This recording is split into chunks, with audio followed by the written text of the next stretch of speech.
నమస్కారం. Welcome to our channel. నేను మీ పద్మావతి.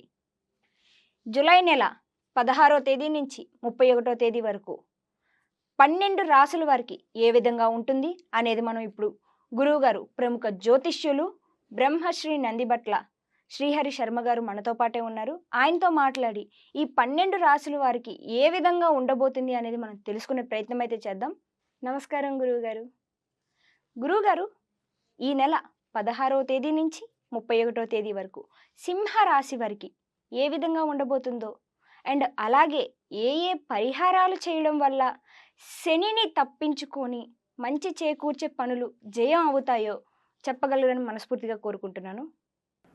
సింహరాశి వారికి ఈ యొక్క 16వ తారీఖు నుంచి 31వ తారీఖు వరకు ఏ విధంగా ఉండబోతుందో తెలుసుకునే ముందు ఆ యొక్క గ్రహ సంచారం సింహరాశి వారికి ఏ విధంగా ఉందో తెలుసుకుందాం. సింహరాశి వారికి 12వ స్థానం ముందు రవి బుధ శుక్రులు, అలాగే దశమ స్థానం ముందు కుజ గురువులు, మరియు అష్టమ స్థానం ముందు రాహువు, మరియు సప్తమ స్థానం ముందు శని వక్రీకరించి ఉండడం, అలాగే కేతు ద్వితీయ స్థానం ముందు స్థితి పొంది ఉండడం.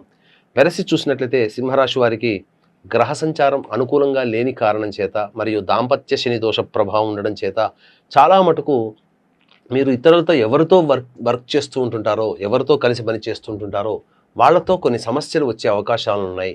కాబట్టి జాగ్రత్తలు పాటించండి.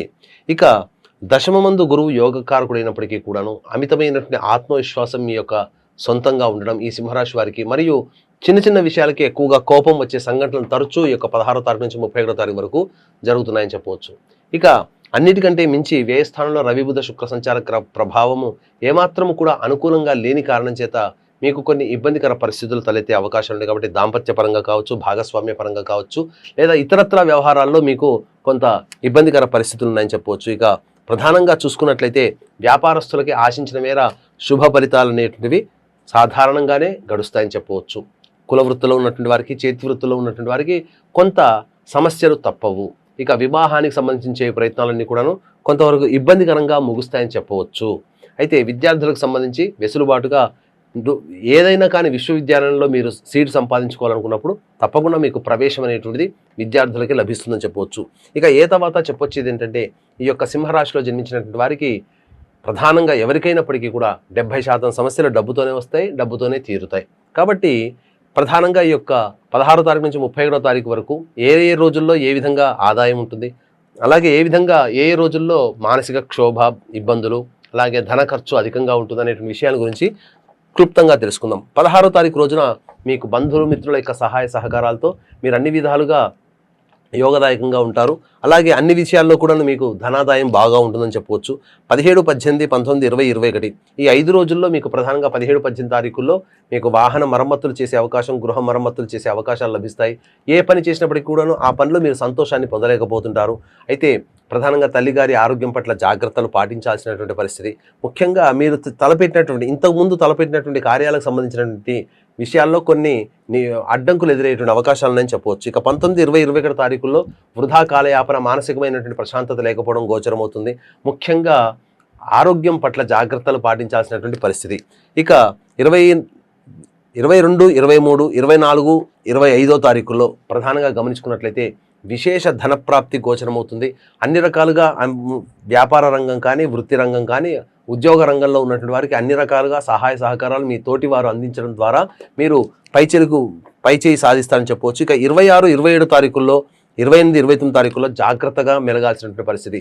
26, 27 తారీఖులో చూసుకున్నట్లయితే మీకు ప్రధానంగా ఆకస్మికమైనటువంటి ఖర్చులు అధికంగా గోచరమవుతున్నాయి. కాబట్టి మీరు ఏ పని చేసినప్పటికీ కూడాను ఖర్చులు అనేటువంటివి ఆ 26, 27 తారీఖుల్లో మీరు పెట్టుకోకపోవడమే చాలా మంచిదని గమనించగలరు. ఎందుకంటే ఆల్రెడీ 26, 27 తారీఖుకి మీ యొక్క జీవితంలో సింహరాశి వారికి ఖర్చులు అధికంగా కనిపిస్తున్నాయి.